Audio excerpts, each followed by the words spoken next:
అందరికీ నమస్కారం. మరి ముందుగా అంబటి రాయుడు గారు ఒక మంచి క్రికెట్ ప్లేయరే కాదు, చాలా తెలివైన వ్యక్తి. అరే, ఇంత తెలిసిన తర్వాత కూడా ఎలాగా తప్పులో కాలేశాడురా అని అనుకున్నా మొన్న.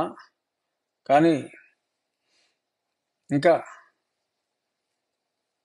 కేవలం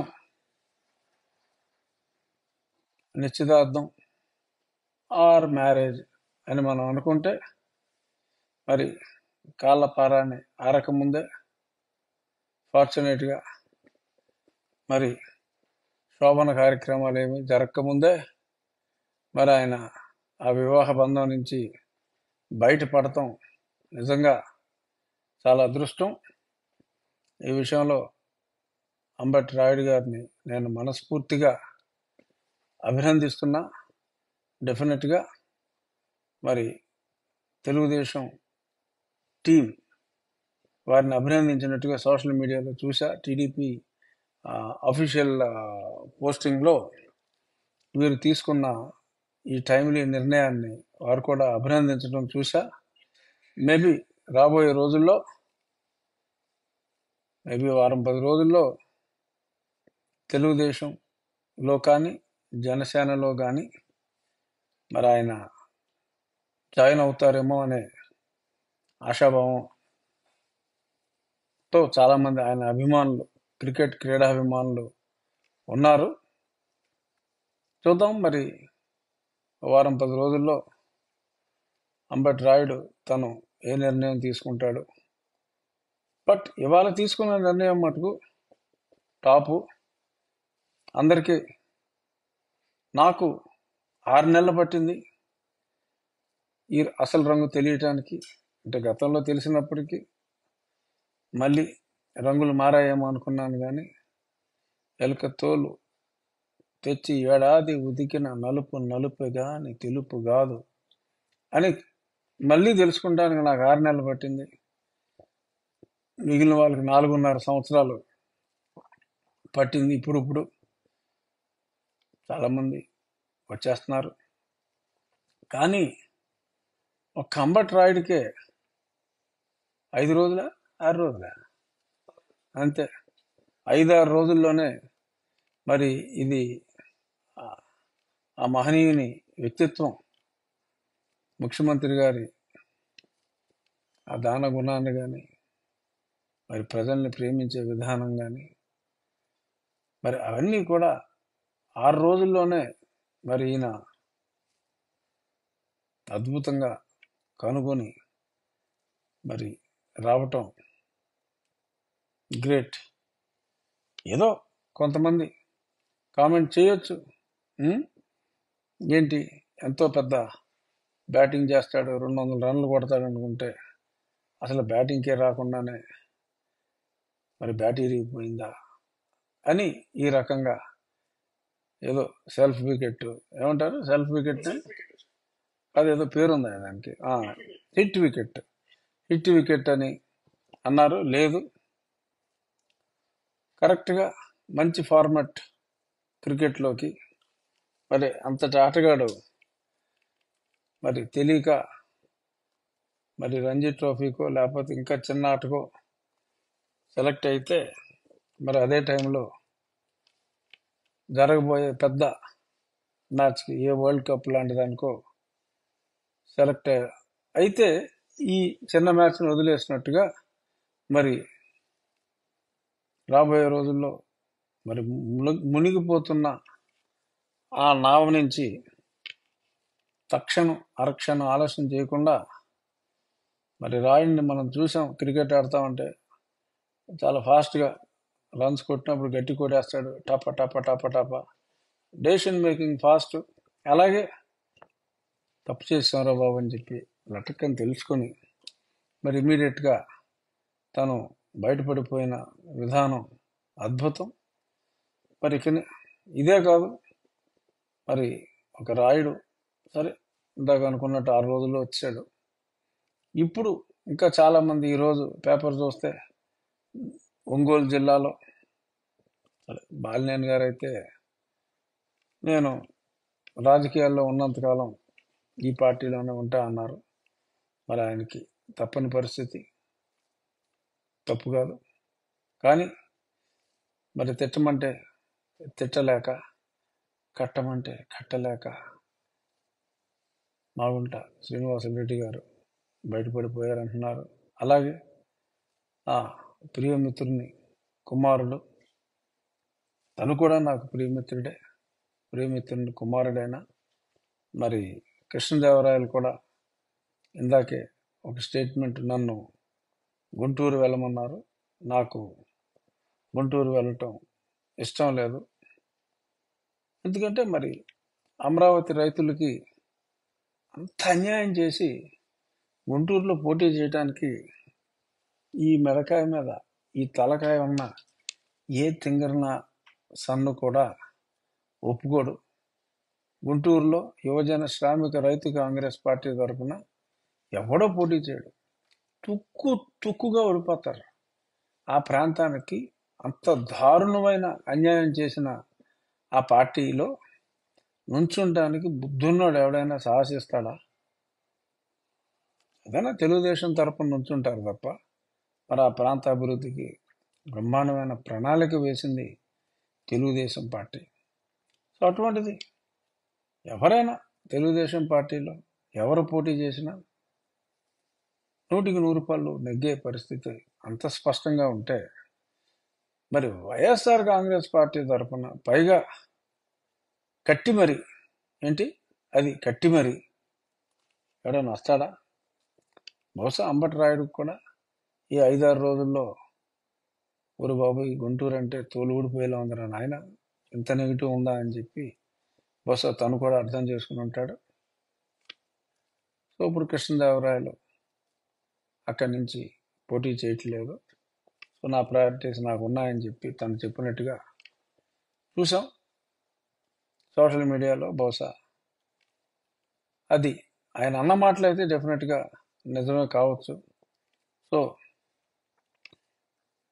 అటువంటి మంచి వ్యక్తులకి ఏ పార్టీ అయినా సరే డెఫినెట్గా ఆహ్వానం పలుకుతుందని అనుకుంటున్నా. ఇక అలా నెల్లూరు దాకా వెళ్తే మరి నెల్లూరులో మహానాయకులే రియల్ రెడ్లు, పెద్ద కుటుంబ చరిత్ర బ్యాక్గ్రౌండ్ ఉన్న రెడ్లు ఆల్రెడీ చాలామంది వచ్చారు. మా ప్రియమిత్రులు రామనారాయణ రెడ్డి గారు ముందే వచ్చారు, ఇంకా మేకపాటి వాళ్ళు వచ్చారు, కోటంరెడ్డి, అందరూ పెద్ద బ్యాక్గ్రౌండ్ ఉన్న వాళ్ళందరూ ఒక్కొక్కరుగా వచ్చారు. ఇప్పుడు ఇంకో ఇద్దరు కూడా సనామధేయులు, అంటే ఒకే పేరున్నవారు, ఇంటి పేర్లు మార్పు ఉండొచ్చు, ఎందుకంటే మరీ స్పష్టంగా పేర్లు నేను చెప్తే బాగోదు, వారు నా మిత్రులు కనుక వారు ఇబ్బంది పడతారు. సో కాబట్టి బహుశా 2-3 రోజుల్లో మేబీ ఎల్లుండి కల్లా ఇంకొన్ని వార్తలు బయటకు వస్తాయని, అది కూడా అఫ్కోర్స్ సోషల్ మీడియాలోనే చూశాను. వారు నా మిత్రులు అయినప్పటికీ నేను వారితో మాట్లాడలేదు. సభ్యత ఈ సమయంలో మాట్లాడటం సభ్యత కాదు కనుక. బట్ పవర్ఫుల్ పేర్లు అంటే ఇంకా వీళ్ళు కూడా వదిలేశారంటే ఇంకా అర్థం చేసుకోవచ్చు. నిన్న కాపు రామచంద్రారెడ్డి గారు మరి ఆయన కోసం 12 గంటలు ఎదురు చూసి రాముడి కోసం వెయిట్ చేసిన శబరిలాగా ఎదురు చూసి కానీ మరి ఆ శబరికి రాముడు కనపడ్డాడు. కానీ ఈ అంతా 12 గంటల కాపు కాసిన ఈ కాపు రామచంద్రునికి మరి సాక్షాత్తు భగవత్ స్వరూపుడైన జగన్మోహన్ రెడ్డి గారి దర్శనం దొరకలేదట. అందుకని ఆయన బయటకు వచ్చి ఆ బిల్డింగ్కే, తాడేపల్లి ప్యాలెస్కే ఒక సెల్యూట్ మీడియా ముందు కొట్టి, నిజంగా చెప్పాలంటే మరి కాపు రామచంద్రారెడ్డి గారు ఆయన 2012లో త్యాగం చేసిన ఆ 14-15 మందిలో ఆయన ఒకడు. మరి అటువంటి త్యాగం చేసిన ఆ వ్యక్తే కనీసం దర్శన భాగ్యానికి కూడా నొచ్చుకొని మరి ఆయనకి నమస్కారం పెట్టి భాగ్యం కలుగక ఆ నూతన భవంతికి నమస్కారం పెట్టి పని చూసుకుంటాను రా బాబాయ్ అని చెప్పారు. అలాగే మొన్న ఎంఎస్ బాబు సరే ఆయన బెదిరించారట. బెదిరిస్తే మళ్ళీ ఆయన ఎవరికైనా జీవితం మీద ఆశ ఉంటుంది. సో కాబట్టి మరి ఆయన లేదు నేను ఎక్కడే ఉంటాను, ఈ పార్టీలోనే ఉంటానని చెప్పి ఆయనతో ఏదో అనిపించినట్టుగా తెలిసింది. ఏదైనా ఫిజికల్గా ఇంకొన్ని వారాలు భయపెట్టవచ్చు. ఆ తర్వాత మళ్ళీ చెప్తారు వాళ్ళు వచ్చి నన్ను అప్పుడు భయపెట్టారు, నన్ను చంపుతా అన్నారు, ఇప్పుడు నేను నిజం చెప్తున్నానని చెప్పి మళ్ళీ వాళ్ళు నిజం చెప్పే అవకాశాలు కూడా ఉన్నాయి. అన్నిట్లకన్నా నా మనసును నిజంగా నొప్పించింది అమర్నాథ్, గుడివాడ అమర్నాథ్. వాళ్ళ తండ్రి గారితో నాకు చక్కటి పరిచయం. ఆయన 99లో ఎంపీగా ఉన్నప్పుడు ఢిల్లీలో చాలా ఎక్కువగా కలిసేవాళ్ళం.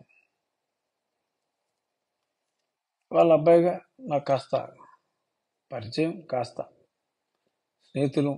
వాళ్ళ తండ్రి నేను స్నేహితులు, కానీ ఈ మంత్రి గారు నేను స్నేహితులు అని చెప్పలేం. కానీ yes, we know each other quite well. కేవలం మరి మొన్న కూడా ఒకసారి మాట్లాడుకున్నాం. ఆయనకి వేరే దగ్గర సీట్ ఇస్తారనే నేను అనుకున్నా. అనకాపల్లిలో ఇచ్చినా ఇవ్వకపోయినా మరి ఆయన్ని రెంటికి చెడ్డ రేవడిగా చేసి మరి అటుపక్క మరి ఇటు పోని ఆయన సొంత కులం ఆయన పవన్ కళ్యాణ్ గారి చెంత చేరాలి అంటే మరి ఆయనతోనేమో రకరకాలుగా నేనే ఆయనకి సెల్ఫీ ఇచ్చానని, నేను ఆయనతో సెల్ఫీ దిగటం ఏంటని, ఇవన్నీ కూడా మరి పవన్ కళ్యాణ్ గారికి నాకు తెలిసినంత వరకు అమర్నాథ్ వీరాభిమాని. అటువంటి వీరాభిమాని చేతే మరి ఇన్ని మాటలు అన్యాయంగా మాట్లాడించి పాపం ఇవాళ ఆయనకి నమ్ముకున్న అమర్నాథ్కి ఇలా చేయటం అంటే ఆ బాధ ఒక అమర్నాథ్తో పోదు నేను అనేది. రేపు అమర్నాథ్ కూడా స్టేట్మెంట్ ఇవ్వచ్చు ఎంఎస్ బాబులాగా, ఈ జీవితాంతం లేదు బాలినేని శ్రీనివాసరెడ్డి గారి లాగా రాజకీయాల్లో ఉన్నంతకాలం సీట్ ఇచ్చినా ఇవ్వకపోయినా నేను ఈ పార్టీలోనే ఉంటాను అని అనొచ్చు. అన్నాక వెంటనే మారచ్చు. బట్ అమర్నాథ్కే ఇలా అయింది అంటే అసలు క్రెడిబిలిటీ ఎలా ఉంటుంది నాయకుడికి అనేది మిగిలిన నాయకులు అందరూ కూడా ఆలోచిస్తారు, ప్రజలందరూ కూడా ఆలోచిస్తారు. మరి 3 శాఖలు ఉన్న అమర్నాథ్కే ఇంత దారుణంగా వాడుకొని మరి రేపు మరి జోగి రమేష్ గారికి ఏం చేస్తారో కూడా నాకు తెలియదు. సో ఇలా మరి క్రెడిబిలిటీని పూర్తిగా పోగొట్టుకున్నారు. అలాగే పాపం ఆయన కోసం స్పీకర్ స్థాయిని కూడా పక్కన పెట్టి వంది మాగధుడి స్థాయికి కన్నా కూడా తగ్గి మెచ్చుకున్నారు మిత్రులు సీతారాం గారు. మరి సీతారాం గారికి మరి కూడా షాక్ ఇస్తున్నట్టుగా తెలిసింది. వారికి అస్వస్థతకు జనరల్గా మరి టికెట్ ఇవ్వట్లేదంటే మరి ఆయన ఒక స్థాయికి దిగొచ్చి మరి అంత పొగిడేసిన తర్వాత ఒక్కసారి టికెట్ లేదు అంటే మరి వారి మానసిక పరిస్థితి ఎలా ఉంటుంది? మరి వారు అనారోగ్యం పాలయ్యారు. అలా ఈ జిల్లా ఆ జిల్లా లేదు, అక్కడ అనంతపురం మొదలుకొని చిత్తూరు మీదుగా నెల్లూరు, ప్రకాశం ఆల్రెడీ 3-4 మార్చారు, గుంటూరు ఇందాక మాట్లాడుకున్నాం. మరి అలా మా జిల్లాల మీదుగా మరి శ్రీకాకుళంకి వచ్చేటప్పటికి, మరి విశాఖపట్నం వచ్చేటప్పటికి అమర్నాథ్, శ్రీకాకుళం వచ్చేటప్పటికి సాక్షాత్తు స్పీకర్ గారు, మరి ఇంతమందికి మరి షాక్ ఇవ్వాల్సిన పరిస్థితి ఎందుకు వచ్చింది అని ఆలోచిస్తే, ఏమంటే తప్పు చేస్తే ఇంతమంది తప్పు చేస్తారా? ప్రజలకు ఎవరి మీద కోపం ఉంది? జగన్ మీద కోపం ఉంది. సో దాన్ని వీళ్ళందరి మీదకి తోసేసి, ఏముందండి సీతారాం గారు తప్పు చేయడానికి ఏముంది అసలు? ఆయన జనం కోపగించుకోవడానికి ఏమన్నా పాయింట్ ఉందా? ఏమైనా కోపగించుకుంటే ఈ జగన్మోహన్ రెడ్డికి అడ్డగోలుగా అసెంబ్లీలో సపోర్ట్ చేసినందుకు జనం కోపగించుకోవాలి తప్ప, ఆయన అక్కడ ప్రజలకు చేసిన అన్యాయం ఏమైనా ఉందా కోపగించుకుంటానికి? సరే, న్యాయం ఉందో లేదో పక్కన పెట్టండి. కోపగించుకోవాలంటే అన్యాయం ఏమన్నా ఉందా? ఇర్రెస్పెక్టివ్ ఆఫ్ ది క్యాండిడేట్, ఇప్పుడు చెప్తున్నా, శ్రీకాకుళం నుంచి ఈ మూల అనంతపురం వరకు నెగ్గే స్థానాలు, ఖచ్చితంగా నెగ్గే స్థానాలు సుమారు 18 నుంచి 20, టైట్ కంటెస్ట్ ఉన్న స్థానాలు ఒక బాగా టైట్ ఉన్నాయి, ఒక 25 ఉంటే, ఆ 25లో ఒక 15 స్థానాలు నేను వైసీపీకి వేసి నేను గతంలో 35 అన్న లెక్క చెప్పా. ఈ ఎగిరిపోయి అన్నీ చూస్తే డెఫినెట్గా ఆ టైట్లన్నీ అటు వెళ్ళిపోతాయి. ఖచ్చితమైన స్థానాలు మేబీ నికరంగా మిగిలితే అయ్యానా మిగులుతాయా? లేదు, ఇప్పుడు నెల్లూరులో ఆ పెద్దరెడ్లు ఇద్దరు, మరి ఈ గుంటూరు జిల్లాలో మంచి వ్యక్తులు కొందరు, మరి ఇలా ఇలా ఇలా ఇలా వచ్చేస్తే ఇంకా వాళ్ళకి మిగిలింది దేవదాస్ సినిమాలో కల ఇదని నిజమిదని తెలియదులే బ్రతుకింతేనులే అనుకోవాలి. బహుశా ఆ తెలుగు పాట ప్రాక్టీస్ చేస్తే మంచిది. తెలుగు అంటే గుర్తొచ్చింది, నిన్న ప్రపంచ తెలుగు మహాసభలో స్థాయిలో తెలుగు భాష గురించి రాజమండ్రి చైతన్య రాజుగారి కళాశాలలో తెలుగు మహాసభలు ప్రారంభమైన విశ్వభూషణ్ హరిచందన్ గారు వచ్చారు. స్వామీజీ స్వరూపానంద గారు వారి చేతుల మీదుగా ప్రారంభించారు. వారిచ్చిన స్పీచ్ టాప్. తెలుగు భాషకి చాలా అన్యాయం చేయాలని చెప్పి పాలకులు చూస్తున్నారు. అటువంటి పాలకులకి ప్రజలు బుద్ధి చెప్పాలి అని మరి వారు చెప్పడం నిజంగా వారి సాహసానికి నా సెల్యూట్.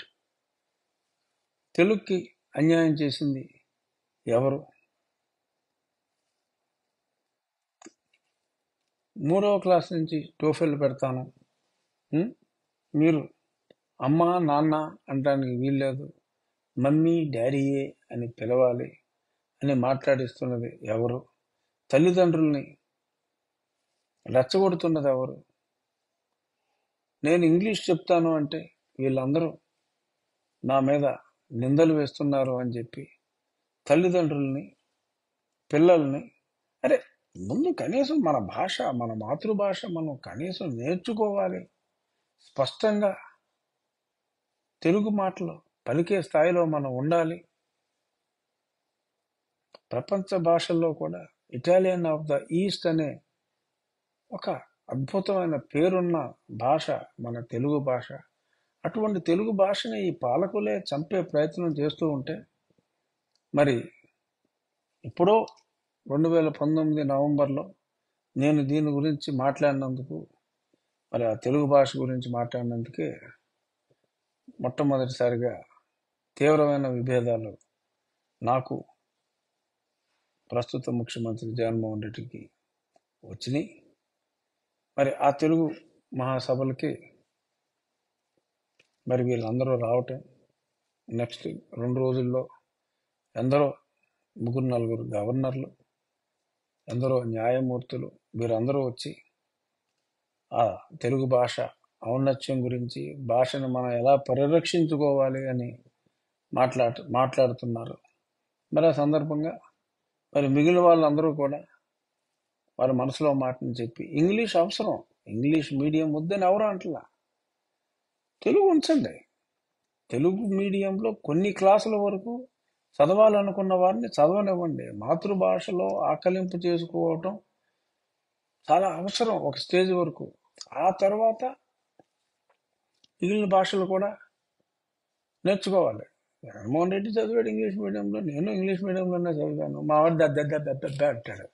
నేను స్పష్టంగా పలుకుతున్నాను కదా, మరి చెన్నారయ్య గారి స్థాయిలో కాకపోయినా స్పష్టంగా పలకగలుగుతున్నాను కదా. కనీసం అలా పలకాలి కదా మన మాతృభాషని. సో తల్లిదండ్రులు జగన్మాయలో పడకుండా తెలుగు భాష నేర్పించండి. స్పష్టమైన తెలుగు, అచ్చమైన తెలుగు. ఇవాళ నీ మాతృభాషను మర్చిపోయినోడు నీకెందుకు గౌరవం ఇస్తాడు అని ప్రతి తల్లి ఆలోచించాలి. తల్లి భాషను గౌరవించని వాడు తల్లిని గౌరవిస్తాడా? ఎందుకు గౌరవిస్తాడు? నీ భాషని నీ కొడుకు గౌరవించకూడదా? నిన్ను నీ కొడుకు గౌరవించాలా? ఇదే లాజిక్ అమ్మా తల్లులారా అని మీరందరూ మిమ్మల్ని మీరు ప్రశ్నించుకోండి. ఈ తెలుగు మహాసభల సందర్భంగా మరి అక్కడ గజల్ శ్రీనివాస్ గారు వీళ్ళందరూ ఆర్గనైజ్ చేస్తున్నారు. ఆ రాజమండ్రి ప్రాంతంలో వాళ్ళైనా పాల్గొనండి, మేల్కొనండి. స్వరూపానంద గారు చెప్పినట్టు తెలుగు భాషకి అన్యాయం చేస్తున్న నాయకుల్ని, భాషా ప్రేమికులందరూ ఇంగ్లీష్ మీడియం స్కూల్స్ ఉంటాయి. English medium schools Chandrababu Naidu గారు ఉన్నప్పుడే ఉన్నాయి. ఈయనేదో కొత్తగా కనిపెట్టినట్టు మాట్లాడుతున్నాడు తప్ప అదంతా ట్రాష్. మన భాషను మనం మర్చిపోవద్దు. మన భాషని నేర్చుకుంటూ ఇంగ్లీషును కూడా నేర్చుకుందాం. కానీ మన భాషను మర్చిపోవద్దని ఈ సందర్భంగా మరొకసారి తెలియజేస్తూ, ఇక ఆడదాం ఆంధ్ర, ఆడదాం ఆంధ్ర అని చెప్పి మొదలెట్టారు. అది మొట్టమొదటి రోజు జగన్మోహన్ రెడ్డి గారు, శ్రీమతి రోజా గారు క్రికెట్ ఆటతో మరి ఆ రోజు ఆయన నేర్పించారు. వీరికి ఏదో 2-3 బాల్స్ ఆయన కూడా చెప్పులేసుకుని ఆడారు. ఆ తర్వాత ఇంకెక్కడా కూడా మూడో రోజు నుంచి ఏ రోజు సాక్షి చూసినా ఆడదాం ఆంధ్ర గురించి ఎక్కడా లేదు, వార్తలే లేవు, ఎవరు ఆడుతున్నాడో తెలీదు. అందరూ రాజకీయ నాయకులు ఆటలు తప్ప అసలు ఆడదాం ఆంధ్ర అనేది అసలు మూసేసినట్టున్నారు. ఎప్పుడో ఫిబ్రవరి 15 దాకా ఆడతాం ఆడతాం ఆడతాం ఆడతాం అన్నారు తప్ప ఎక్కడ అంగన్వాడీల ఆటలో పాటలో తప్ప ఎక్కడ ఆంధ్రాలో ఆడదాం ఆంధ్ర గురించి వార్తలు లేవు, ఎక్కడ ఆడిన దాఖలా లేవు. మరి దానికోసం పెట్టిన 100 కోట్లు కూడా అవుటే. దానికోసం పెట్టిన 100 కోట్లు కూడా అవుటే అని మనం అనుకోవాలి. కేవలం వ్యక్తిగత పబ్లిసిటీ కోసం బ్యాట్ల మీద, బంతుల మీద, ప్యాడ్ల మీద, గార్డుల మీద, అన్నిట్ల మీద ఎక్కడో ఇవాళ చూసాం. ఆ ప్రச்ச ఎంతవరకు వెళ్ళిందంటే రాజమండ్రిలో మూత్రశాలల దగ్గర కూడా మరి జగన్మోహన్ రెడ్డి గారు, ఆ లోకల్ ఎమ్మెల్యే మరి జక్కంపూడి రాజా గారి ఫోటోలతో మరి పురుషుల మూత్రశాల, మహిళల మూత్రశాలల దగ్గర కూడా వాళ్ళ ఫోటోలు వేసినట్టుగా వాళ్ళ ఒక ప్రముఖ దినపత్రికలు చూసాం. మరి యథా రాజా తదా ప్రజ, వాళ్ళకి నచ్చుతుందని చెప్పి మరి ఎవరైనా వేస్తారా? లేకపోతే వాళ్ళే తయారు చేసి ఇచ్చి ఎక్కడ వదలకండిరా బాబు అని చెప్పి చెప్తారా? ఇలాంటి గమ్మత్తైన తుంటరి ఆలోచనలు ఎలా వస్తాయో మనకు అర్థం కాదు. ఇక ఈరోజు ఆంధ్రజ్యోతిలో మరి ఢిల్లీ వార్త, షర్మిల ఖర్గే గారిని కలిసి I will take head on అని చెప్పి ఎటువంటి కుటుంబ ఇవేమి ఆపేక్షలు లాంటివి అన్నీ పక్కన పెట్టి వైసీపీ ప్రభుత్వాన్ని దించే వరకు విశ్రమించేది లేదని అన్నట్టుగా ఇవాళ చూసాం. Andhrajyothi Delhi reporting headline. రాబోయే రోజుల్లో జరగబోయే మహాసంగ్రామంలో, అంటే ఓడించాలి ఈ ప్రభుత్వాన్ని అనే ఆ పోరాటంలో మరి కార్యోన్ముఖురాలైన షర్మిల గారి మీద యువజన శ్రామిక రైతు కాంగ్రెస్ పార్టీ మన దాకా దారుణంగా తిప్పుకుని మరి షర్మిల తెలంగాణలో పార్టీ పెట్టినప్పుడు తెలంగాణలో పార్టీ పెట్టుకుంటారు, దాన్నే ఉంది, ఆవిడ ఇష్టం, ఆవిడ పార్టీ పెట్టుకుంటారు అని మాట్లాడిన సజ్జల రామకృష్ణారెడ్డి గారు మరి కాంగ్రెస్లో చేరి ఆంధ్రాకి వచ్చేటప్పటికి మరి ఆయన కలత చెంది మరి వారి భార్గవరాముడు చూసే ఆ మీడియాలో మరి వారి ప్రముఖ మహిళా నాయకురాలతో చాలా అసభ్యంగా, అంటే ఆ పార్టీ మహిళా ప్రతినిధి అనుకుంటా బహుశా వారితో చాలా అసభ్యంగా, ఆ పేరు ప్రస్తుతం, వారితో చాలా అసభ్యంగా మాట్లాడించటం, సోషల్ మీడియాలో వారి విదేశీ ప్రతినిధితో కూడా మరి సోషల్ మీడియాలో చాలా అసహ్యంగా మాట్లాడించటం. మీ ఇంటి మహిళకు నువ్వు ఇచ్చే గౌరవం ఇదా అని రాష్ట్ర మహిళలందరూ ముక్కు మీద వేలేసుకుని అసహించుకుంటున్నారు. తప్పు. ఏ ఇంటి మహిళను కూడా అంతలా కించపరచకూడదు. నీ రాజకీయ అవసరాల కోసం చెల్లి కాళ్ళు అరిగేలా, చెప్పులు కాదు కాళ్ళు అరిగేలా తిప్పి ఇప్పుడు ఎటువంటి పదవి లేకుండా దూరం చేసి తను దారి తను చూసుకుంటే మరి ఇంత దారుణంగా సోషల్ మీడియాలో మాట్లాడించటం, మీ విదేశీ ప్రతినిధుల ద్వారా ఇంకొంతమంది ద్వారా మాట్లాడించటం దురదృష్టం. అంతకంత అనుభవిస్తారు. అలాగే మరి మీకు ఎప్పుడు కొమ్ము కాసే మీ పెయిడ్ ఆర్టిస్టులు అనే పదే కొందరు సీనియర్ జర్నలిస్టులతో కేఏ పాల్కి ఎక్కువ, కమ్యూనిస్టులకి తక్కువ ఈ షర్మిల అని చెప్పి ఏకవచనంలో మాట్లాడించటం, ఇవన్నీ ప్రజలు గమనిస్తారు. ఎవరికంటే ఎక్కువ, ఎవరికంటే తక్కువ వెయిట్ చేయండి అమ్మా. 100 రోజుల్లో ఆ పడబోయే డెంట్ ఏ స్థాయిలో ఉంటుందో గెట్ రెడీ. అది అసలైన ఆడదాం ఆంధ్ర అదవుతుంది. ఇక ఇందాకే చూసా, అంగన్వాడీలపై ఎస్మా చట్టాన్ని ప్రయోగించారట. మరి అంగన్వాడీలపై మరి ఇప్పుడు దాకా నాకు తెలిసి మరి ఎక్కడా కూడా భారతదేశంలో ఎస్మా ప్రయోగించిన దాఖలాలు లేవు. వాళ్ళు కూడా చెప్పాలి అంటే ఒక రకంగా they are not government workers. వాళ్ళు they come under different service. ఒక రకంగా గౌరవ వేతనం కిందే లెక్క. వాళ్ళతో ఫుల్ టైం పని చేయించుకున్నప్పటికీ కూడా మరి వారి మీద ఎస్మా ప్రయోగం కుదురుతుందా లేదా అనే దాని మీద మరి నాకైతే స్పష్టమైన అవగాహన ప్రస్తుతానికి లేదు.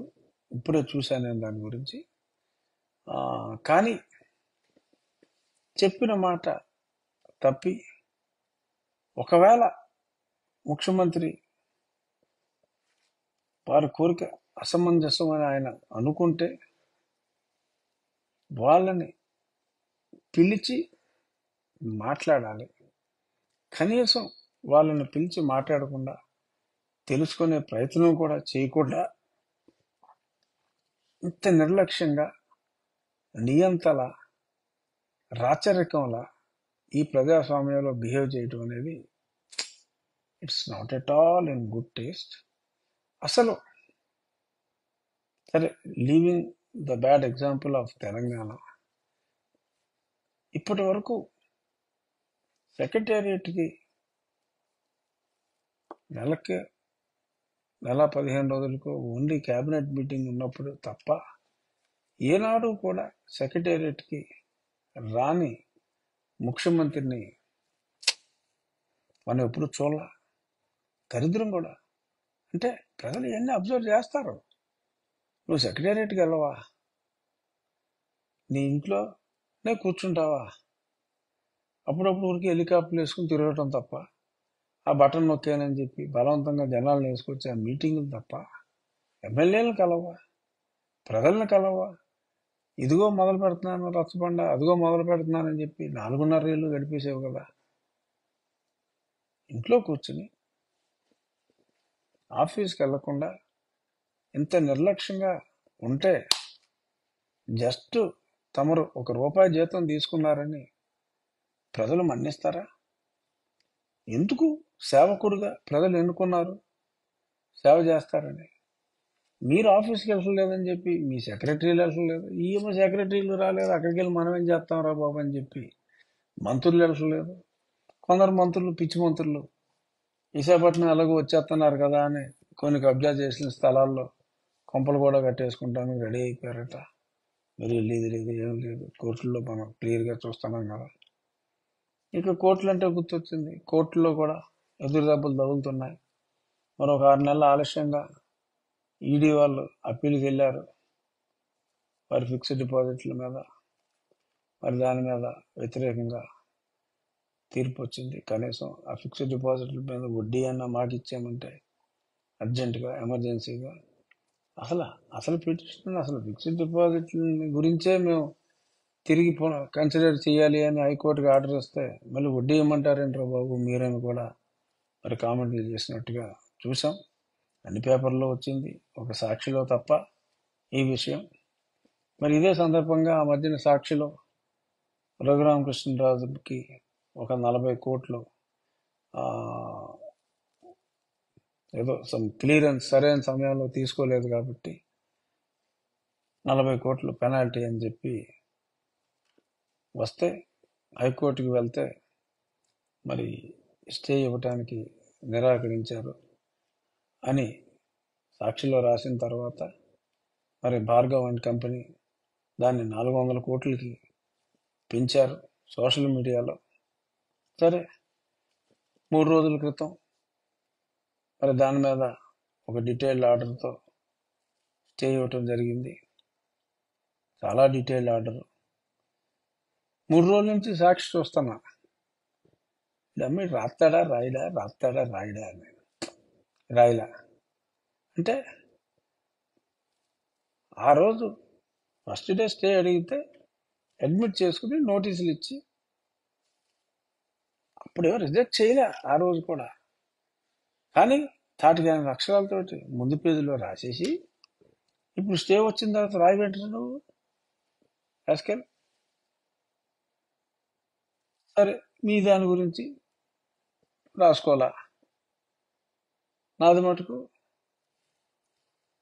అడ్మిట్ చేసుకుని తర్వాత వింటాం, ఇప్పుడు స్టే వినకుండా ఇవ్వలేమంటే ఎదురు దెబ్బ, వాలు దెబ్బ, తోలు దెబ్బ, నా తొక్క దెబ్బ, ఇన్ని రాస్తారా?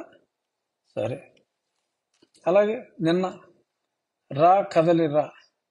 మరి గతంలో రామారావు గారు తెలుగు పరువు ప్రతిష్టల కోసం రా కదలి రా అంటే తెలుగు రాష్ట్రాన్ని బ్రతికించుకోవటం కోసం రా కదలి రా అని చెప్పి మరి ఇప్పుడు చంద్రబాబు నాయుడు గారు పిలిపించారు. ఆ కనిగిరి సభ బ్రహ్మాండంగా జరిగింది, లైవ్ చూసాం. కానీ ఎక్కడ ఇవాళ సాక్షంతా వెతిగా, కనీసం సభ జరిగినట్టు కూడా ఎక్కడ ఏమీ వివరాలు లేవు.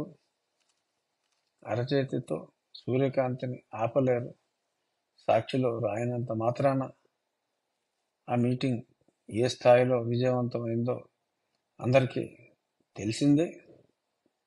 సో ఎనీహౌ, బిఫోర్ కన్క్లూజన్ ఇంకా ఒక మాట చెప్పాలి. నేను జనవరి 13వ తారీఖు 4 సంవత్సరాల తరువాత నా నియోజకవర్గానికి వెళుతున్నాను. ఇన్నాళ్ళు ఎందుకని వెళ్ళలేదు అంటే చెప్తాను. దాని కారణాలు అందరికీ తెలిసినప్పటికీ కూడా అక్కడికి వెళ్ళిన తర్వాత నా ప్రజలకి వాళ్ళకి తెలిసినప్పటికీ కూడా ఎంతోమందితో నేను రెగ్యులర్గా వీడియో కాల్స్లో అన్ని రకాలుగా టచ్లో ఉన్నప్పటికీ కూడా మళ్ళీ కొంతమందిని మతం ముసుగులో డబ్బులు ఇచ్చి మా యువజన శ్రామిక రైతు కాంగ్రెస్ అధ్యక్షులు పంపిస్తారు కనుక వారికి చెప్తా, ఎందుకు వాళ్ళు వస్తారు, డబ్బులు తీసుకుని వస్తారు. అంటే లోకల్ నాయకులు ఎవరు డబ్బులు ఇచ్చే పరిస్థితి లేదు. ఇప్పుడు పెదవాడి నుంచే కమిషన్లు తీసుకుని వస్తారు. వాళ్ళు ప్రశ్నిస్తారు, ఇప్పుడు వచ్చావా, ఇన్నాళ్ళకి వచ్చావా అని ప్రశ్నిస్తే మటుకు ఉంటుంది. రే మొత్తం చెప్తా, ఎందుకు రాలేకపోయాం, ఏ ఎదవ ఎలాంటి ఆశాలు వేసాడు, ఇవన్నీ కూడా మళ్ళీ చెప్పించుకోవాలని ఉంటే డబ్బులు ఇచ్చి బుల్బుల్ టీముల్ని పంపించండి. వాళ్ళకి నేను సమాధానం చెప్తా.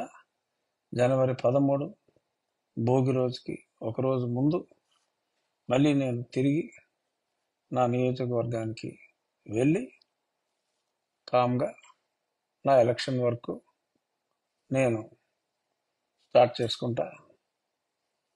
ఇంటింటికి జగన్మోహన్ రెడ్డి గారు మనుషులు తిరిగారు. నేను ఒకే సమయంలో కొన్ని లక్షల గృహాల్లో ప్రతిరోజు తిరిగా.